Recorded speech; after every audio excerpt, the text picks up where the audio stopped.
एक कथा सुनाए। दो कन्याएं थी छोटी छोटी, बहुत ध्यान से सुनना। एक राजा की बेटी थी और एक ब्राह्मण की बेटी थी। दोनों सखा थी, आपस में मित्र थी। एक बार राजा के यहां पर एक संत का आगमन हुआ, तो संत शालिग्राम भगवान की सेवा कर रहे थे। वो दोनों कन्याएं बैठ करके देख रही थी। दोनों के मन में भाव आया, इस संत जैसे सेवा करते हैं वैसी सेवा हमको भी मिल जाए। तो दोनों संत से कहने लगी, बाबा हमको भी सेवा दे दो, हमको भी ठाकुर जी दे दो। तो संत ने मन में विचार किया, छोटी छोटी कन्याएं, ये क्या जाने असली नकली क्या होता है। उन्होंने शालिग्राम जैसे दिखने वाले चिपटे 2 पत्थर लिए और दोनों कन्याओं को दे दिए। दोनों कन्याएं बड़ी प्रसन्न हो गईं, बोले वाह हमको ठाकुर जी मिल गए। दोनों ने गुरुजी से पूछा, गुरुजी इनका नाम क्या रखें? तो गुरुदेव ने कहा, तुमको जो प्रिय लगे वो नाम रखो इनका। तो कन्याएं जो वो बड़े चिकने से पत्थर थे, तो एक आध बार हाथ से फिसल गए। तो एक कन्या ने कहा, बोले इनका नाम रखते हैं सिलपिल्ले भगवान। कौन से भगवान? और दोनों ने अपने ठाकुर जी का नाम रख दिया सिलपिल्ले। ये कोई ऐसी कथा नहीं, भक्तमाल जी में कथा है ये। तो सिलपिल्ले भगवान, दोनों कन्याओं के सिलपिल्ले भगवान हो गए। अब दोनों कन्याओं के साथ में कैसी घटना घटी? तो जो ब्राह्मण कन्या थी, जब थोड़ी बड़ी हो गई, सिलपिल्ले भगवान की सेवा करती थी। उसके 2 भाई थे, दोनों भाइयों में विवाद हो गया। दोनों भाई अलग अलग रहने लगे। एक दिन विवाद के कारण बड़े भाई ने छोटे भाई के घर में आकर के लूट मार करी, उसको मार पीटा और घर का सारा सामान हड़प के ले गया। उसी सामान में बहन के सिलपिल्ले भगवान भी ले गया। और बहन तो बेचारी रोने लगी, उसके तो ऐसे प्राण हो गए मानो बस अब जीवित ही नहीं रह पाएगी ठाकुर जी के बिना।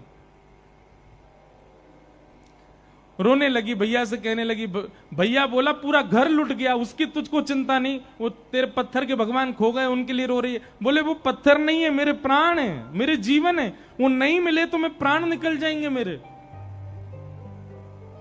बोले जा, किसी और ने थोड़ी लूटा, बड़ा भाई है हमारा, जाके मांग ले, दे दे। तो बहन अपने बड़े भाई के घर गई और बड़े भाई से जाके कहा, भैया कुछ मत दो, सब रख लो अपने पास, पर मेरे सिलपिल्ले भगवान। अब सिलपिल्ले नाम सुनते ही सब हंसने लगे वहां पे।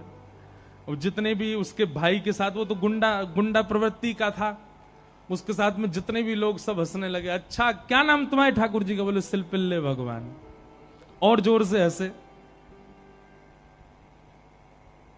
भैया मेरे भगवान दे। बोले अंदर सारा सामान पड़ा है, तू जाके अपने आप ढूंढ ले ठाकुर जी कहां हैं।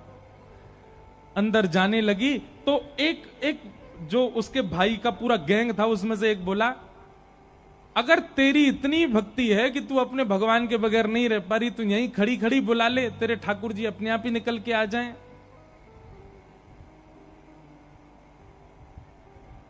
ये बात उसके प्रेम पर मानो प्रश्न चिन्ह लग गया। वह भी मन में सोचने लगी, मैं बचपन से सेवा कर रही हूं सिलपिल्ले को, कभी अपने हृदय से दूर नहीं करती, पर आज इसकी बात से मुझको ऐसा लग रहा है कि मैं तो प्रेम करती हूं, पर वो प्रेम करते हैं कि नहीं, आज उसका भी पता चल जाए। और बाहर खड़े खड़े करुण क्रंदन करते हुए, भाव निमग्न होते हुए, नेत्रों से अविरल अश्रुधार गिर रही है। हां नाथ, हां मेरे सिलपिल्ले नाथ, मेरे पास आ जाओ।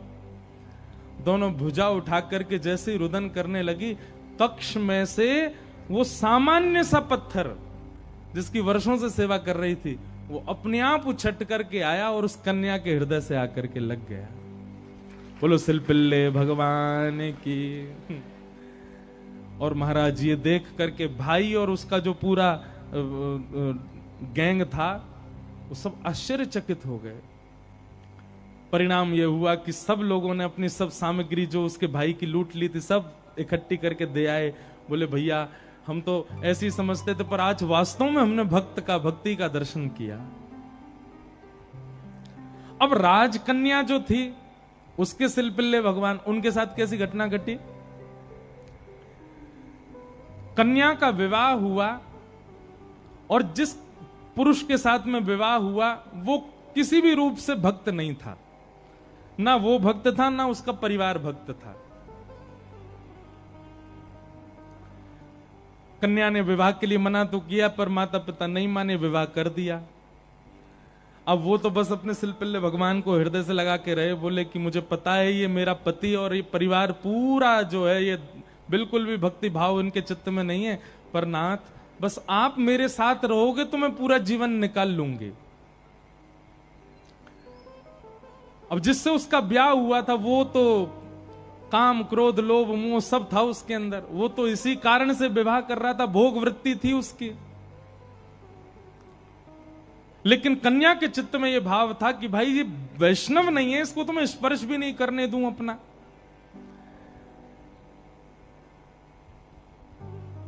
रात्रि में चर्चा कर रहा था पत्नी से, बातें करने लगा, बातें करते करते और उसने कहा ये क्या है तुम्हारे हाथ में? बोले ये मेरे भगवान है, सिलपिल्ले भगवान।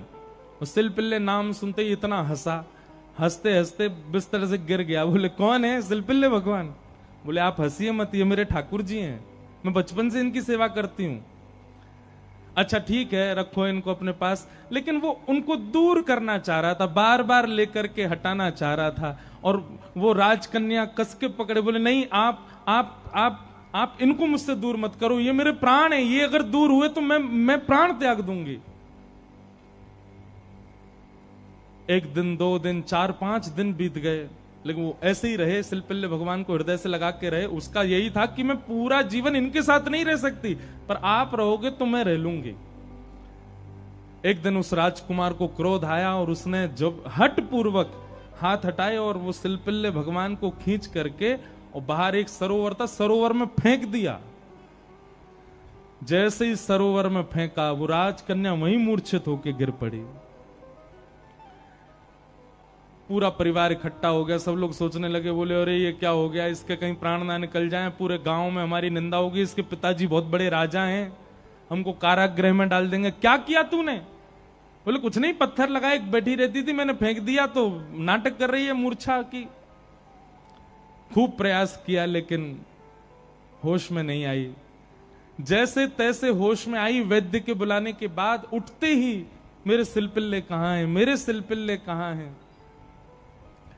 गोताखोरों ने जाकर के पूरा सरोवर ढूंढ लिया लेकिन ठाकुर जी नहीं मिले। अंत तो गत्वा वही सरोवर के किनारे आकर के बैठ गई और रुदन करते हुए बोली, हे मेरे सिलपिल्ले नाथ, यदि मैंने वास्तव में बाल्यकाल से आपको अपना प्रियतम मान करके भेजा हो, आपकी निष्ठा से सेवा की हो, तो आप कृपा करके मेरे पास आ जाना। और यदि आप मेरे पास नहीं आए तो मैं एक क्षण और चिंतन नहीं करूंगी, तुरंत अपने प्राणों का परित्याग कर दूंगी। उसका पूरा परिवार खड़े होकर के देख रहा था। जैसे ही उसने कहा कि हे नाथ, यदि आप नहीं आए तो मैं प्राण त्याग दूंगी, ये बात कहते ही हाँ नाथ, हाँ नाथ, हाँ नाथ करुण क्रंदन करने लगी। तुरंत सरोवर में से अपने आप सिलपिल्ले भगवान निकल करके आए और उसकी छाती से आकर के लग गए। और यह दृश्य देख करके परिवार पूरा जो था वो तो नतमस्तक हो गया और उस कन्या को वापस उसके घर ही छोड़े आए। बोले भैया ये इतनी ऊंची श्रेणी नहीं है हमारी कि हम इसके साथ रहें, हमसे अपराध बनेगा यदि हम इनको अपने पास रखेंगे तो। ये तो हमारी कोई गुरु स्वरूपा है। प्रीति, अरे सामान्य से पत्थर को उन्होंने भगवान मान लिया और ठाकुर जी उसमें भाव। जरूरी नहीं है कि धातु प्रधान होता है, जरूरी नहीं है कि कोई वस्तु विशेष। ये बात आप बहुत ध्यान से सुनिएगा। कई लोग भेद मानते हैं, अपने लड्डू गोपाल को सामान्य समझते हैं, वृंदावन बिहारी लाल को विशेष समझते हैं।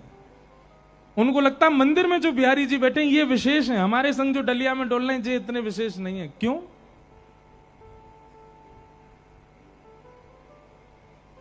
ये भेद दृष्टि मत रखो। वो बिहारी जी जितने श्रेष्ठ हैं उतने ही श्रेष्ठ आपके ठाकुर जी हैं। ये विश्वास प्रगाढ़ रखो अपने ठाकुर जी के प्रति, ये भाव प्रगाढ़ रखो।